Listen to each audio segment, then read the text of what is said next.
अजित पवारांनी जिथे शेवटची सभा घेतली होती तिथे राष्ट्रवादीच्या उमेदवाराचा विजय झाला। याच उमेदवारासाठी घेतलेली सभा अजित पवारांची शेवटची सभा होती।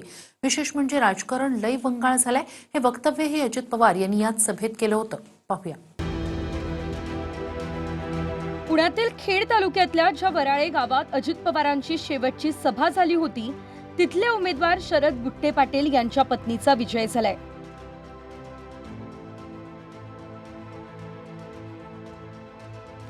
विशेष म्हणजे याच शेवटच्या सभेत राजकारण लय वंगाळ झाले, त्यात आता रस राहिलं नाही असं विधान अजित पवार यांनी केलं होतं। त्याशिवाय एआयच्या मदतीनं शेतीत किती आमूलाग्र बदल होत आहेत यावरही अजित पवार बोलले होते। 20 जानेवारीला अजित पवारांची इथे सभा झाली होती आणि त्याच्या 8च दिवसांमध्ये म्हणजे 28 जानेवारीला अजित पवारांचा विमान अपघातात दुर्दैवी मृत्यू झाला। राष्ट्रवादीच्या उमेदवार सुनीता बुट्टे पाटलांनी खेडमधील ठाकरे गटाचे आमदार बाबाजी काळेंच्या सख्ख्या बहिणीचा पराभव केला। काही दिवसांपूर्वीच शरद बुट्टेंना अजित पवारांनी पक्षप्रवेश दिला होता। त्याआधी शरद बुट्टे हे पुणे भाजपचे जिल्हाध्यक्ष होते।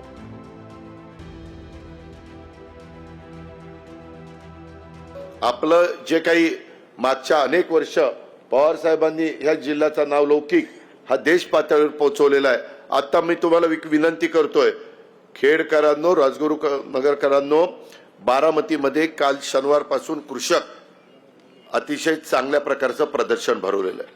तुम्ही जात शनिवारपर्यंत आहे, रोज लाखो लोक येत आहेत। तिथं पोल्ट्रीच्या संदर्भात कुठले काय केलं पाहिजे, डेअरीच्या संदर्भात काय केलं पाहिजे, भाजीपाला कसा केला पाहिजे, फळं कशी हे केली पाहिजे, क्वालिटीची फळं कशी आणली पाहिजे। आज 63 एकर ऊसाची लागवड तशी केलेली आहे, 7 एकर केळीची लागवड तशी केलेली आहे। पाण्याची 40 ते 50% बचत होते, खताची 40 ते 50% बचत होते। ते केल्याशिवाय तुम्हाला माझ्या प्रपंचाला हातभार लावता येणार नाही। ज्यांची जमीन आता एमआयडीसीत गेली ते सोडून द्या, पण त्याचे पैसे दिले ते पैसे निवडणुकीला खर्च करू नका। काहींना जमिनीचे पैसे आलेत, केले बायकोला उभं, हा लढ तू।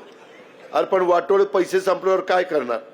2 हाताला चुना लावून ठोठ करत बरं, काही उपयोग नाही रे। राजकारण लय वंगाळ आहे, आता काय सांगायचं। पण आता काय, तुम्ही धंदा पाणी करा, मस्तपैकी राहा, मुलाबाळांना चांगलं शिकवा, निर्व्यसनी राहा। मी पुन्हा सांगतोय।